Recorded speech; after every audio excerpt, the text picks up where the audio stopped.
Hey, happy Friday, everybody, friends and countrymen. When in the course of human events, it becomes necessary for one people to dissolve the political bands which have connected them with another, and to assume among the powers of the earth the separate and equal station to which the laws of nature and of nature's God entitle them, a decent respect to the opinions of mankind requires that they should declare the causes which impel them to the separation.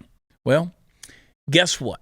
The polls are in, and the American people are, well, pissed at each other. And shocker of all shockers, they're pissed at the federal government, too. Now, a recent poll from the University of Chicago's Institute of Politics found that 28% of U.S. voters, 37% of which own guns, believe that it might be necessary at some point soon for citizens to take up arms against the government. That's right. That's what they said. Now, on its face, that might seem like a low number. I mean, after all, basically the reverse was true at the time of the Revolutionary War. About 15 to 20% of people in the colonies were still loyal to King George at the time, and we all know about the royal ass-kicking that soon followed. So for only a little bit larger percentage of the people to feel like the current federal government is going to need to be reckoned with using force doesn't seem like the kind of numbers to be getting up in arms about. But consider this. Our country is divided over multiple lines right now. Everything from the right to life to the right to bear arms to even the right to free speech. Let's face it, it is all in free fall right now. Nobody knows where any of it's going to land over time. Let's say that this November goes the way the way I'm hoping it's going to go. The Republicans and conservatives truly sweep the House and the Senate. And let's further suppose that in the 2024 presidential election, we get a good, strong Republican in office. You know, somebody who's going to govern in a true conservative fashion. That's great. But all that may mean is that the first shots of the Second Civil War are fired by the left at the right, not the other way around. Now, there's a nasty case of I want what I want when I want it going around this country, and it spreads faster than the Wu flu. And just like the Wu flu, it doesn't give a rat's ass which side of the political spectrum you're on when it attacks you.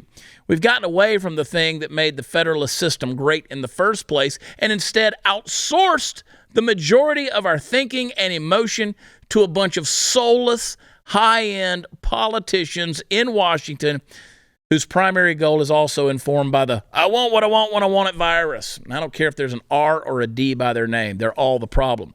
But here's the thing.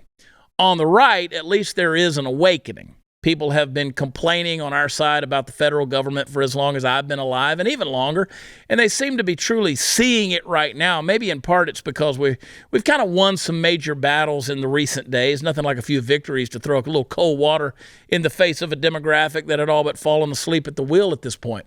Look, I don't know that taking up arms to dissolve our federal government is going to be the necessary thing to happen. I mean, God forbid that happens. It's important, though, to remember that doing that will absolutely cause a civil war, which means that instead of a nice, clean us versus them situation, you'll have an us versus us situation. And when lives are on the line, and they will be, that's a grim proposition. But hey, on the positive side, at least more people are finally understanding what we already understood.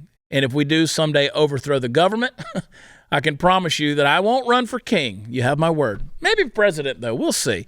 Because pretty much anybody can get that job these days. But I promise you, never king. I love y'all. God bless you. See you next time.